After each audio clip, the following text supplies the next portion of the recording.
서울에 가면 홍제동이라는 동네가 있습니다. 홍제동. 이 홍제동은요, 원래 조선시대에 국립 숙박시설이었던 홍제원이라는 것 때문에 생겨난 그 이름이에요. 홍제동이라는 것이. 이 홍제동에는 좀 슬픈 이야기가 하나 있습니다. 예전에 청나라가 한국을, 조선을 침공했을 때, 그 이제 우리가 병자호란이라고 부르잖아요. 근데 그때 이 조선이 그 청나라에게 항복을 합니다.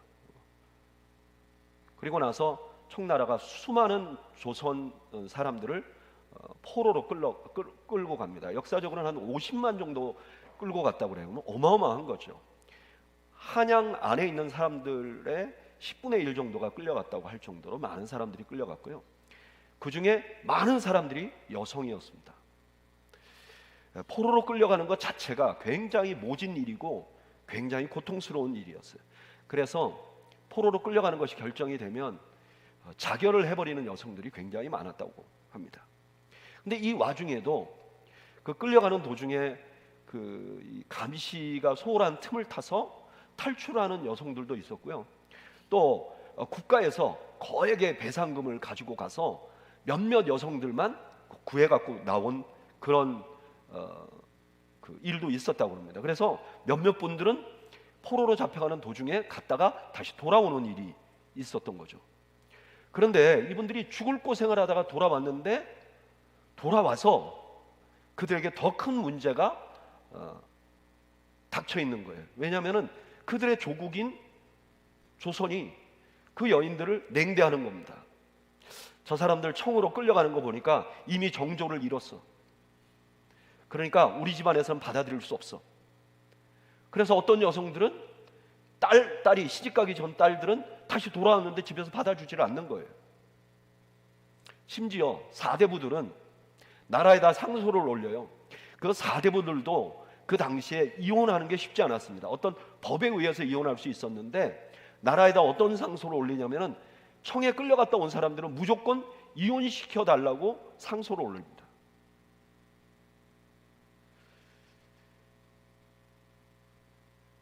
이런 슬픈 일이 발생을 하니까 당시에 임금이 홍제천하고 강원도의 몇 개 하천들을 정해서 거기 가서 몸을 씻으면 과거를 묻지 말라, 이런 칙령을 발표를 합니다. 그래서 많은 여성들이, 청에 끌려갔던 여성들이 홍제천에 와서 몸을 씻어요. 근데 문제는 나라에서는 그렇게 발표를 했지만 정작 사대부 집안에서는 이 여인들을 받아들이지 않았습니다. 그래서 이분들이 그 홍제천 주변에 집을 짓고 살게 됐고, 그게 지금 홍제동의 시작이 된 겁니다. 그런데 오늘 성경 본문에 보면요, 그와 비슷한 지역이 등장을 합니다. 그게 바로 갈릴리 지역이에요. 이 갈릴리라는 지역은 이스라엘 전체로 놓고 보면 아주 북쪽입니다. 그래서 항상 그 근동아시아 역사를 보면 북쪽에서 제국이 발생을 합니다. 그래서 이 제국이 그 남쪽으로 쳐내려와서 이 팔레스타인을 지나서 이집트까지 영향력을 행사하는 게 보통 그 순서였어요. 그러니까 이 북쪽은요, 수많은 외세에 의해서 침략을 받습니다. 특히 아주 결정적이었던 것은 북이스라엘이 망할 때, 아시리아에 의해서 패망할 때는요, 여기에 있는 그 민족들을 다 섞어버립니다. 수없이 많은 사람들을 아시리아가 데려가고요, 이방 민족들을 거기다 심어놔요. 그러니까 그 북쪽은요, 자기들이 원하지 않는데 이방 민족들하고 살아가야 되는 거예요. 그리고 더 압제를 많이 받았습니다. 이게 다 왜 이러냐? 나라가 힘이 약해서 생긴 일이었어요.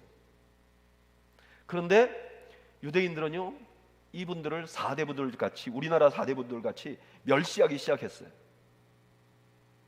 그들이 인종적으로 같이 사니까 아무래도 결혼도 하게 되겠죠. 인종적으로 섞여서 저들은 부정하다고 말했어요. 그 지역에는 하나님을 믿는 사람도 있었지만 믿지 않는 사람도 있었기 때문에 저 지역은 우리와 다르다, 세컨더리 피플이다, 이렇게 생각을 했어요. 적에게 침공을 받았고요, 그것도 아픈데 자기 민족에게는 멸시를 당하는 이중고를 겪고 있었던 거죠. 예수님 당시에 그래서 그 지역을 뭐라고 불렀느냐? 흑암과 같은 곳이다 이렇게 불렀어요.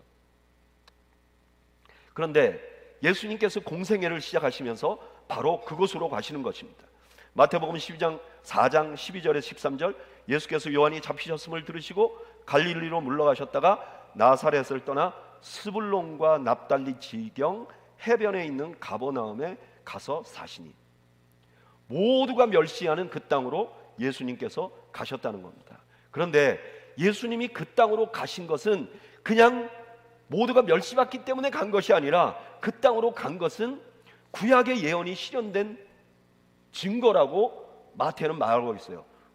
어떤 예언이냐? 마태복음 4장 14절에서 16절에 이는 선지자 이사야를 통하여 하신 말씀을 이루려 하심이라. 일러스되 스불론 땅과 납달리 땅과 요단강 저편 해변길과 이방의 갈릴리여, 흑암에 앉은 백성이 큰 빛을 보았고 사망의 땅과 그늘에 앉은 자들에게 빛이 빛이었도다 하였느니라.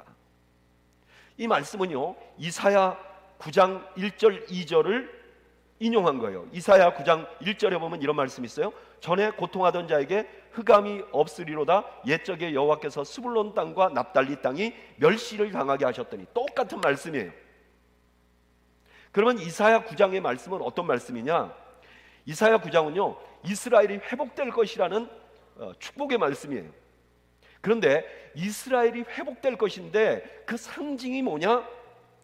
아시리아에게 공격을 받아서 종족이 다 섞였고 수많은 사람들에게 멸시를 받던 그 땅이 오히려 많은 사람들에게 부러움을 사는 땅, 밝은 땅, 환한 땅으로 변하게 될 것이다. 그걸 누가 만드느냐? 그게 6절 7절에 이사야서 9장 6절 7절에서 대답을 해줘요. 우리 이사야서 9장 6절 7절 다 같이 한번 읽어보겠습니다. 이것이 누구를 말하는 건지 한번 생각해 보면서 읽어보죠. 시작.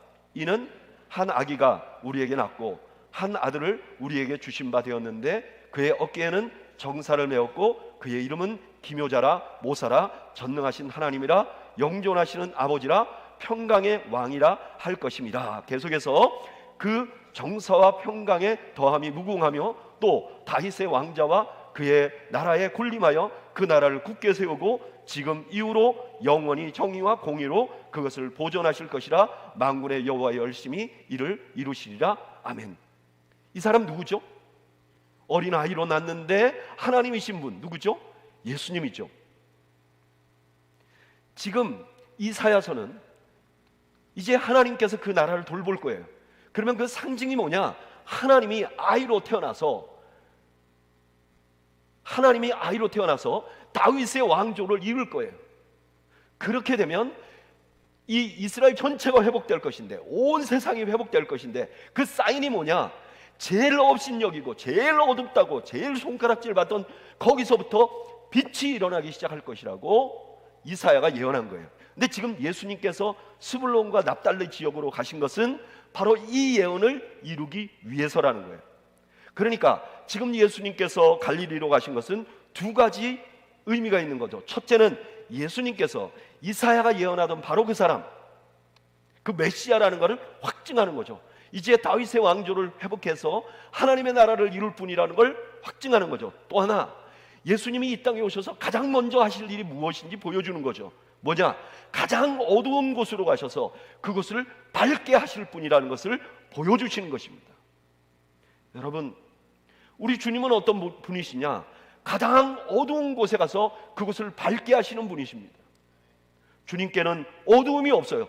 주님이 가시면 그것이 어떤 곳이든, 주님이 그곳에 도착하시면, 주님이 그곳에 안주하시면 그것이 어떤 곳이든지 그것이 절망의 땅이 아니라 희망의 땅으로 바뀌게 하실 수 있는 분이 우리 주님이시라는 것을 드러내고 있는 것입니다. 저는요, 한 5년 정도 컴패션 사역을 하면서 이걸 너무너무 많이 봤어요. 컴패션의 아이들을 돕는, 컴패션이 들어가서 돕는 나라들은 대부분 가난한 나라예요. 그리고 그 나라에서도 가난한 곳이에요. 그냥 들어가 보면 느낌으로 이곳이 절망적이라는 걸 알 수 있어요.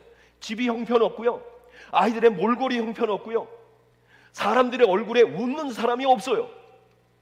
아주 심각한 곳은 들어가면 이미 위협을 느껴요. 위험을 느껴요. 긴장이 돼요. 그곳에 컴패션이 들어가면 아이들을 전인적으로 양육하기 시작합니다. 정서적으로, 육체적으로, 사회적으로 건강하게 자라게 해요. 그걸 위해서 애를 써요. 근데 거기 빠지지 않는 조건이 하나 있는데 그게 뭐냐면 영적으로예요. 이 영적으로는 뭐냐? 아이가 예수님을 만나야 된다는 거예요. 그럼 많은 사람들이 그렇게 얘기해요. 아유, 컴패션 그거는 목사님이 처음에 시작한 거잖아. 그러니까 당연히 영적인 걸 넣었지. 아니요. 이 컴패션이라는 기관이 60년 넘게 70년 넘게 데이터를 축적을 했어요. 근데 수많은 데이터를 축적을 해보니까 아이들에게 먹을 것도 주고 그 다음에 공부도 시키고 그 다음에 아주 건강하게 사회생활을 하게 했는데 예수님이 없으니까 이 아이가 다시 넘어지더라는 거예요. 다시 절망으로 가더라는 거예요. 그런데 이 아이가 아직 몸이 좀 부족하고 지적으로 조금 부족하고 여러 가지로 사회성이 좀 없어도 이 아이가 예수님을 믿으니까 그 사회가 아무리 깜깜해도 이 아이가 그 캄캄함에 묻혀버리지 않더라는 거예요.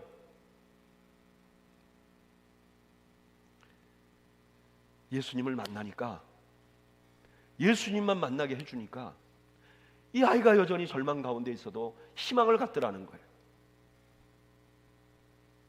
여러분, 우리 주님은 아무리 절망스러운데 가도 그것을 환하게 만들 수 있는 분이십니다. 그래서 우리는 절망스러우면 절망스러울수록 더욱 주님을 붙들어야 하는 것입니다. 주님 앞으로 가야 하는 것입니다. 거기에서만 희망이 생기는 겁니다. 이 주님께서 갈릴리 땅으로 가셔서 두 가지 일을 하십니다. 첫째는 뭐냐면 회개를 선포하세요. 마태복음 4장 17절, 이때부터 예수께서 비로소 전파하여 이르시되 회개하라 천국이 가까웠느니라. 제일 먼저 하신 일은 선포하신 거예요. 여러분 잘 보세요. 논쟁하신 게 아닙니다. 설명하신 게 아닙니다. 선포한 거예요. 선포는 뭐냐? 사실을 말하는 거예요. 이건 설득시키는 게 아니야. 이게 사실이야 라고 말하는 거예요. 지금 선포하셨어요. 그 선포하신 내용이 뭐냐? 천국이 가까이 왔다는 거예요. 하나님 나라가 가까이 왔다는 거예요. 하나님 나라가 가까이 오면 어떡하죠? 거기가 밝아지는 거잖아요. 하나님의 통치가 오면 그것이 스불론이든 납달리든 갈릴리든 밝아지는 거잖아요. 유대인들은요, 하나님의 나라가 이 땅에 와서 우리가 밝아진다고 하면 지도자가 바뀌어야 된다고 생각했어요. 로마가 물러가고 우리 조상들의 왕, 다윗의 왕조에서 누군가 왕이 돼야 된다고 생각했어요. 이런 생각 저도 수없이 많이 했어요. 대통령이 바뀔 때마다 기대를 했어요.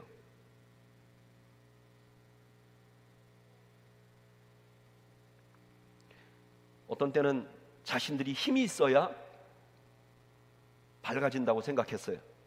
그래서 다른 나라를 자기들이 힘으로 억누르면 하나님 나라가 온다고 생각을 했어요. 근데 주님은 다르게 말씀하셨어요. 하나님 나라가 가까이 오면 우리가 해야 될 일이 뭐냐? 회개하는 거예요. 여러분, 이 회개는 마음에서 일어나는 겁니다. 마음이 변화되어야 된다는 거예요. 우리 주님께서 세상을 밝게 하시는 방법은 환경을 바꾸는 게 아니에요. 조직을 바꾸는 게 아니에요. 마음을 바꾸는 겁니다. 저는 젊은 시절에 고민이 많아서 사회적으로 문제가 있는데 이걸 어떻게 극복할까? 그래서 많은 책들을 읽어봤어요. 그리고 수많은 국가들의 혁명적인 변화가 일어난 것들에 대한 역사적인 책들을 읽어봤어요. 근데요, 수많은 혁명들이 처음부터 잘못된 혁명은 없었어요. 수많은 변화들이 처음부터 잘못된 변혁은 없었어요. 근데 이 사람들이 왜 변혁에 성공하지 못했는가? 보면 이분들은 마음을 바꾸지 않고 조직을 바꾼 거예요. 환경을 바꾸는 거예요. 핵심이 뭐냐? 마음인데 사람들 마음이 안 바뀌니까 시간이 지나면 지날수록 타락하는 거예요. 절대 권력은 절대 부패한다. 예수님의 변혁은 마음의 변혁이었어요. 그 마음의 변혁의 핵심이 뭐냐? 긍정적인 생각이 아닙니다. 꺾이지 않는 마음이 아닙니다. 회개입니다. 회개가 세상을 밝게 할 것이라는 거예요. 여러분, 회개가 뭐죠? 회개가 무엇인지 가장 잘 보여주는 이야기가 있어요. 그게 예수님이 말씀하신 탕자의 비유예요. 어느 날 아들이 아버지의 도움 없이 살기를 결정합니다. 그리고 아버지에게 독립을 요청합니다. 그리고 어떻게 되죠? 망가집니다. 인간의 존엄성을 잊어버려요. 돼지가 먹는 음식을 먹습니다. 이게 인간의 본성입니다. 하나님을 떠나면 우리가 짐승 같아지는 거예요. 여러분, 하나님을 떠나면요, 우리의 존엄성을 지킬 길이 없어요. 근데 후에 이 탕자는 자신을 용서하시려고 기다리는 하나님께로 돌아갑니다. 이게 회개예요. 회개는 두 가지 축이 있어요. 첫째는 내가 잘못된 길을 가고 있다는 걸 인정하는 것이고, 두 번째는 그런 나를 하나님이 받아주실 것이라는 거예요. 그리고 하나님께로 돌아가는 겁니다. 바로 이것이 절망을 희망으로 바꾸는 비결이에요. 주님이 이걸 선포하셨어요. 저는 여러분들의 마음을 하나님께로 돌리시는 은혜가 있기를 축복합니다. 하나님께로 돌리세요. 여러분들이 관심을 갖고 있는 그 어떤 것이든 거기서 돌리세요. 거기에 몰입하는 한 우리는 절대로 희망을 만들 수 없어요. 우리의 마음을 하나님께로 돌려야 해요. 두 번째로 주님은 제자들을 부르셨어요. 마태복음 4장 18절에서 20절에 갈릴리 해변에 다니시다가 두 형제, 곧 베드로라는 시몬과 그 형제 안드레가 바다에 금을 던지는 것을 보시니 그들은 어부라 말씀하시되 나를 따라오라 내가 너희를 사람을 낚는 어부가 되게 하리라 하시니 그들이 곧 그물을 버려두고 예수를 따르니라. 베드로와 안드레를 부르는 장면이 나오고요. 그 다음에는 야고보와 요한을 불러요.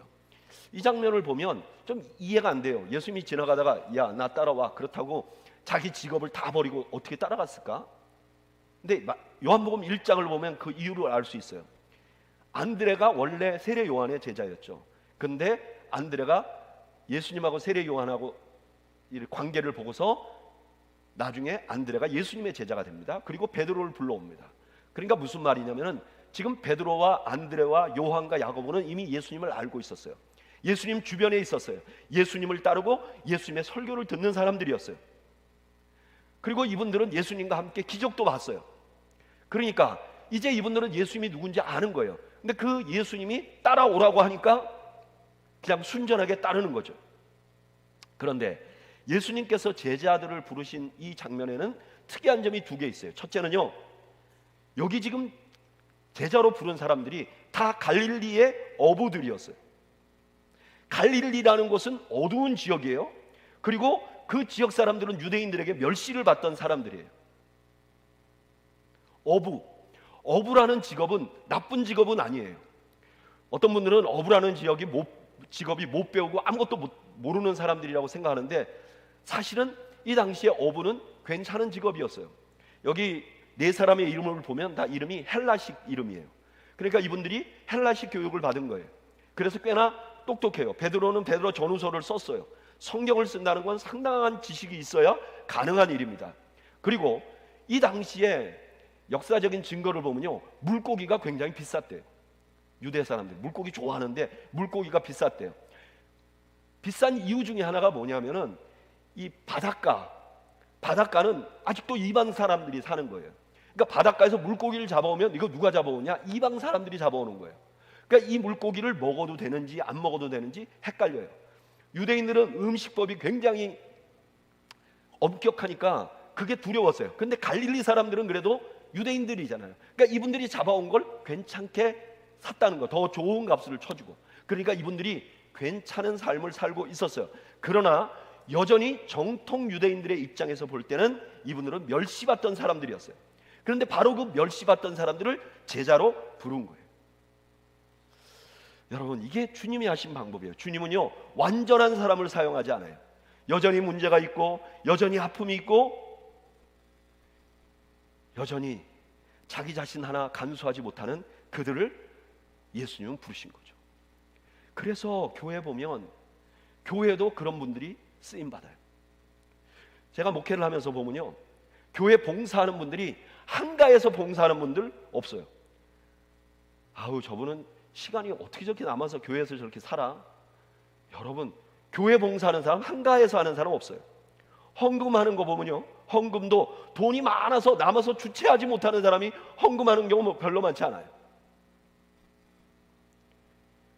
다른 사람들 돌보는 사람들 보면 자기 가정에는 아무런 어려움도 없고 평화스러워서 다른 사람을 돌보는 줄 아는데 그런 사람 별로 없어요. 교회 보면요, 자기도 눈꽃을 새 없이 바쁜 사람이 봉사해요. 자기도 늘 경제적으로 어려워서 이걸 어디다 써야 될까 이렇게 고민하는 사람들이 헌금해요.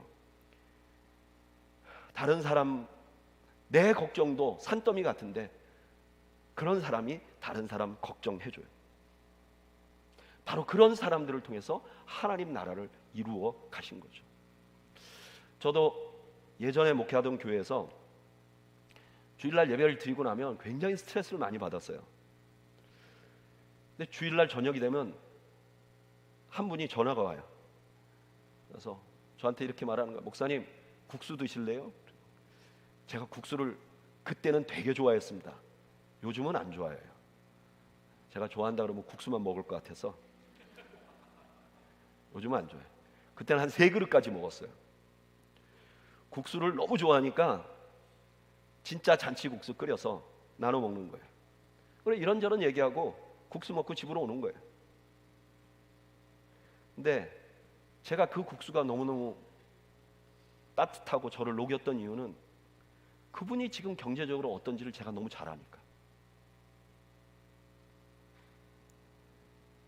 그 국수가 어떤 분들에게는 산의 진미보다 훨씬 더 그분들에게 경제적인 타격을 주는 음식이라는 걸 너무 잘 아니까. 그런 돌봄이 39살에 아무것도 모르고 목회를 시작한 젊은 목사를 세워나갔던 거죠. 여러분, 우리 주님은 이런 분이세요. 여전히 부족한 그들을 사용하셔서 주님께서 원하시는 놀라운 일을 만들어 가시는 분이시죠. 주님은 그런 분들을 불러서 부른 목적이 뭐냐? 사람을 낚는 거라는 거예요. 여러분, 어부가 그물을 던져서 고기를 잡으면 고기에게는 죽음입니다. 바로 밥상으로 올라오죠. 그래서 예전에는 구약시대 때는 그물을 던지는 것이 심판의 상징이었어요. 그물 던진다 그러면 심판받는 거였어요. 그런데 이 건지는 대상이 고기가 아니라 사람이면 어떻게 되죠? 사람은 물에 빠졌어요? 그러면 건져내야 사는 거잖아요. 그러니까 그때부터 건져내진 거는 구원을 의미하는 거예요. 제자들을 부른 목적이 뭐냐? 다른 사람을 건져내는 일을 하게 하려고. 예수님의 사역의 첫 사역이 뭐냐? 제자를 부르는 것이었어요. 예수님의 사역의 마지막 사역이 뭐였느냐? 그러므로 너희는 가서 모든 민족으로 제자를 삼으라고 하시는 주님의 명령이었어요. 예수님의 사역에 가장 많은 시간을 투자한 것도 제자 삼는 것이었어요. 저는 이 원리가 제 인생을 바꾸고 목회를 바꿨어요. 제가 대학을 다닐 때 세상은 너무 혼란스러웠어요. 하나님의 통치가 이 땅에 이르게 하려면 어떻게 해야 될까? 그래서 데모하는 친구들을 찾아가서 왜 데모를 하는지, 그분들이 읽는 사상책도 읽어보고, 또 가난한 사람들을 한테 가서 사역하는 사람들하고 같이 가서 사역도 헌신도 해보고, 그러다가 대학교 1학년 마지막쯤, 그 갈등하다가 마지막쯤에 제가 제자훈련이라는 걸 알게 됐어요. 한 사람이 한 사람을 붙들고 그를 변화시키면 세상이 변화된다. 이것이 주님이 가르치신 방법이다. 그 뒤로 기독교 역사를 보니까요, 기독교 역사는 바로 이런 사역의 역사였어요. 많은 사람들은, 요즘에 많은 기독교 역사 학자들이 기독교 역사를 부흥의 역사라고 부르는 분들이 많아요. 그래서 크게 부흥회가 일어났던 거를 기점으로 해서 교회가 이렇게 변화됐다. 아니요, 그건 굉장히 세상적인 방법이에요. 어떤 부흥도요, 부흥 자체가 일어나기 전에 제자 훈련이 있었어요. 소그룹 모여서 기도하는 모임이 있었어요. 한두 명씩 주의 복음을 전하는 모임이 있었어요. 그리고 그게 부흥으로 일어난 거예요. 부흥이 세상을 바꾼 게 아니라 예수님이 하신 제자 훈련이 세상을 바꾸었어요. 저는 그때 헌신한 거죠. 한 사람을 붙들고 내가 한 사람만 변화되면 세상이 바뀐다.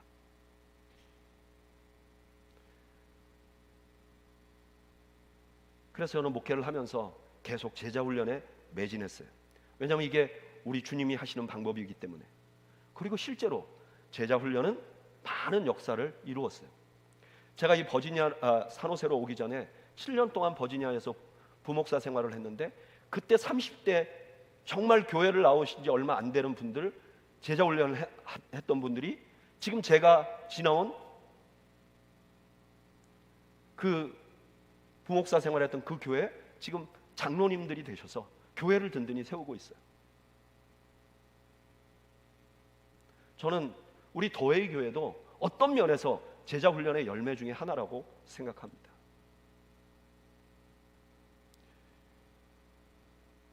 그런데 여러분 아세요? 제자 훈련을 하잖아요. 그러면 수많은 사람들이 변화가 되는데 그보다 더 중요한 건 내가 변화가 돼요. 제자 훈련을 하잖아요. 그럼 목회하면서 받는 여러 스트레스를 제자 훈련을 하면서 이겨나가요.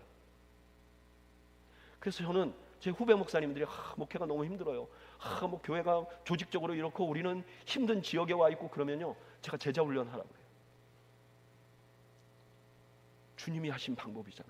스불론과 납달리 땅에서 제자 훈련하셨잖아. 내가 어떤 사람을 돌보고 그가 변화되는 것을 바라보면 내 주변이 환하게 되기 시작해. 하나님의 나라가 이 땅에 임재하게 돼.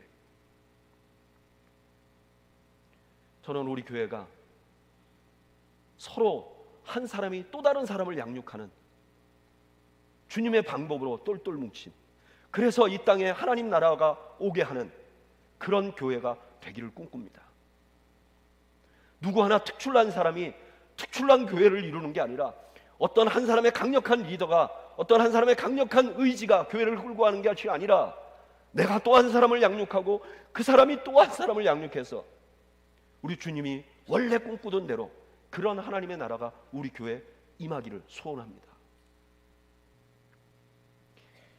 자, 주님께서 갈릴리로 가셨고 그리고 그곳에서 회개를 선포하셨고 제자를 삼으셨다. 요렇게 하면 하고 맞춰도 본문은 되는데, 그 다음에 22절부터 23절까지 다른 말씀을 하십니다. 예수께서 온 갈릴리에 두루 다니사 그들의 회당에서 가르치시며 천국 복음을 전파하시고 백성 중에 모든 병과 모든 악한 것을 고치시니 그의 소문이 온 수리아에 퍼진지라. 사람들이 모든 앓는 자 곧 각종 병에 걸려서 고통하는 자, 귀신 들린 자, 간질하는 자, 중풍병자들을 데려오니 그들을 고치시더라. 갈릴리와 데가볼리와 예루살렘과 유다와 요단강 건너편에 수많은 무리가 따르니라. 많은 분들이 이 말씀이 하나님 나라, 예수님께서 하신 하나님 나라가 굉장히 성공적이었다는 걸 보여주는 장면이라고 생각해요. 근데 저는 다르게 보입니다. 저는요, 이 말씀이 하나님 나라가 이 땅에 오게 하는데 가장 중요한 것이 무엇인지를 다시 한번 강조하고 있다고 생각해요. 22절에 예수께서 온 갈릴리에 두루 다니시며, 갈릴리가 하나님 나라가 된 것, 갈릴리가 밝게 빛난 이유는 무엇인가? 예수님 자신 때문이었던 거죠. 여러분, 지금 예수님께서 갈릴리에 다니니까 사람들이 병이 나았어요. 갈릴리에 다니니까 사람들이 하나님의 말씀을 들었어요. 너무나 밝고 너무나 큰 영향력이에요. 그리고 이 밝은 영향력이 반대로 예루살렘으로 가요. 예전에는 예루살렘 사람들이 그들을 어둡다고 말했는데 이제는 반대로 거기에 있는 밝은 기운이 이제 예루살렘으로 이어지는 거예요. 역전된 거예요. 왜 그렇게 되었는가? 여전히 그들은요, 북쪽에 있었어요. 여전히 그들은 로마의 압제에 있었어요. 여전히 예루살렘에 있는 사람들은 갈릴리를 멸시했어요. 그런데 왜 갈릴리가 예루살렘에 영향을 끼치는 동네가 되기 시작했는가? 이유는 딱 하나예요. 예수님 때문이에요. 예수님 때문이에요. 예수님 때문에 가난한 사람들이 다른 사람을 도울 마음이 생기는 거예요. 예수님 때문에 바쁜 사람들이 시간 쪼개서 하나님 나라를 섬기고 싶은 거예요. 예수님 때문에 내 근심이 많지만 다른 사람, 더 근심하는 사람을 찾아갈 수 있게 만드는 거예요. 하나님 나라는 예수님 때문에 오는 거예요. 예수님이 없이 마음이 아무리 변화해도 그곳에 하나님 나라가 이루어지지 않아요. 예수님 없이 제자 훈련을 아무리 많이 해도 인간의 제자를 만들 뿐, 교회가 분리될 뿐, 거기는 하나님의 통치가 일어나지 않아요. 지금 마태는 마지막으로 이 모든 일의 핵심이 누구 때문에 일어나느냐? 예수님 때문에 일어난다고 말씀하고 있는 것이에요. 여러분, 흑암은 우리 예수님 때문에 물러갔음을 여러분 믿으시길 바랍니다. 이 역사는 지금도 일어나고 있어요. 연말이 되면 한국에 텔레비전에서 연말 시상식을 합니다. 그러면요, 여러분 연말 시상식 하면 가끔 이렇게 신앙 고백을 하는 연예인들이 있어요. 제가 한국에 있을 때 연말 되면 그 시상식 하는 걸 가끔 보았습니다. 근데 보면 거기서 하나님께 감사한다고 말하고 신앙 고백하는 사람들이 있어요. 제가 한국에 있을 때도요, 한국이라는 사회가 전혀 기독교에 대해서 호의적이지 않았습니다. 만약에 거기서 내가 하나님께 영광을 돌립니다 그랬다가 그 다음에 무슨 잘못이라도 하잖아요. 그러면 2배, 3배로 욕먹습니다. 근데 그 사람들이 거기서 하나님께 고백을 하죠? 그냥 일어나는 일이 아닙니다. 그분들 간증한 걸 이렇게 들어보거나 혹은 이렇게 아름아름 그분들이 왜 그렇게 말했는지 들어보면요, 그분들이 가장 어두울 때 주님이 찾아오신 거예요. 그리고 그 인생의 어두움이 주님 때문에 물러간 것이 너무 확실한 거예요. 그러니까 이것을 간증하지 않을 수 없었던 거죠. 여러분, 우리 주님은 빛이세요. 그래서 가장 절망적인 상황에 주님을 붙들면 그 주님께서 우리 인생을 하나님의 통치를 받는 인생, 밝은 인생으로 만들어 주실 수 있는 분이세요. 저도 어린 시절부터 예수를 믿었잖아요. 그래서 평생을 예수 믿은 거죠. 그런데 어려움이 오면요, 제가 항상 돌아가는 어떤 기억이 있어요. 우리 교인들이 다 알아요. 고등학교 2학년 때 아버지가 돌아가셨어요. 경제적으로 아무런 능력이 없는 집이었어요. 3명의 아이들과 과부가 된 여자 넷이 모여가지고 가정 예배를 드리는데 가정 예배가 제대로 안 돼요. 왜냐하면 다음치라서 찬송을 제대로 못 부르는 거예요. 성경을 읽는 것도 뜨문뜨문 읽어요. 그런데 모여가지고 그 어머니가 자식들에게 그렇게 말씀하셨어요. 주일 성수해라. 11조 생활해라. 술 절대 마시지 마라. 이제 우리는 살 길은 예수님밖에 없다.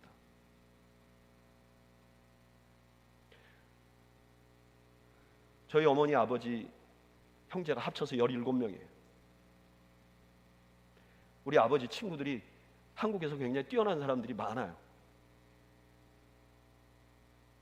근데 결국은요, 누구도 우리의 의지처는 못 됐어요. 저는 지금도 주님이 없었다는 걸 상상할 수가 없어요. 주님이 없었다면 저는 저의 인생을 상상할 수도 없어요. 그 뒤로 저는 그 경험을 통해서 학습한 거죠. 어떤 절망적인 상황에 와도 이기는 방법을 알게 된 거죠. 그것은 주님을 따르는 거예요. 주님을 바라보는 거예요. 오늘은 2024년 마지막 주일입니다. 이 주일이 지나면 이제 2025년이 올 거예요. 2025년 여러분들에게는 어떻습니까? 희망차십니까? 밝습니까? 네. 이렇게 희망차고 밝은 분들도 있고 또 어두운 분들도 분명히 있을 거예요. 절망적인 분들도 분명히 있을 거예요. 밝던 절망적이든 여러분들 모두에게 예수님이 필요합니다. 예수님의 통치가 필요합니다. 그리고 그 주님 때문에 우리는 2025년도도 살아갈 수 있는 줄로 믿습니다. 저는 여러분들 모두가 이 예수님을 붙들고 살아가시는, 예수님만 바라보는 그런 은혜가 있기를 주님의 이름으로 축원합니다. 우리 이 시간에 이 마음을 찬양으로 만든 노래가 있어요. 우리 이 찬양을 한번 부르면 2025년 새해 나는 주님만 바라보고 살겠다 하는 다짐을 함께 하면서 찬양하겠습니다.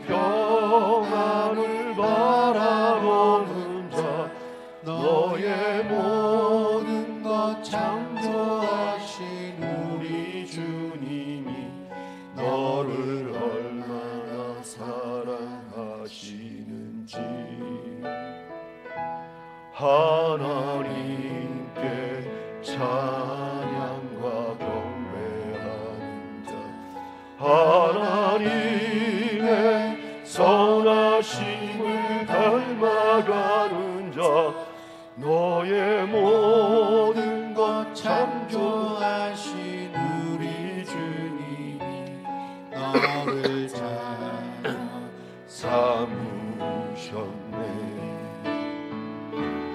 하나님 사랑의 눈으로 너를 어느 때나 바라보시고,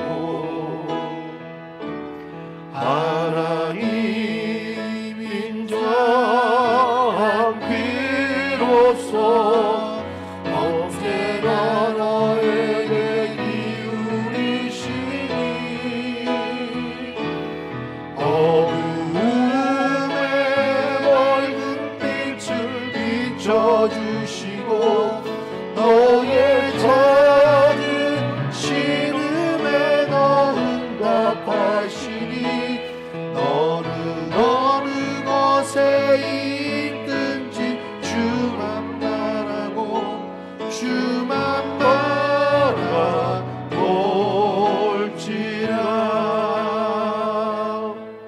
우리 한번 이 시간 잠시 눈을 감고 기도하겠습니다. 한 해를 마무리합니다. 여러분들 마음속에 답답한 부분이 있으면, 어두운 부분이 있으면 왜 그런지 우리에게 한번 물어봅시다. 혹시 나는 내 직장에, 내 배우자에, 내 아이들에, 내가 살아가고 있는 사회에 집중하고 있기 때문은 아닌지 우리 자신을 좀 돌아보죠. 우리에게 희망을 주실 수 있고 이 땅에 참 하나님의 나라가 오실 수 있게 하실 분은 오직 예수님밖에 없습니다. 우리 이 시간에 주님, 내가 이 해 마지막 주님 주목하며 보내겠습니다. 그리고 2025년도도 주님을 주목하며 보내겠습니다. 하나님, 나를 도와주십시오. 우리 이 시간 잠시 하나님 앞에 의탁하는 기도를 드리겠습니다. 우리 함께 기도하겠습니다.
이제는 우리 주님 예수 그리스도의 은혜와 하나님 아버지의 그 크신 사랑과 성령님의 교통하심, 오늘 주 앞에 이 해를 마치며 새해를 맞이하며 오직 주님만을 바라보고 주님께로 얼굴을 돌리고자 다짐하는 주의 백성들 머리머리 위와 이들의 가정과 생업 위에 지금으로부터 영원 무궁토록 함께 있을지어다. 아멘.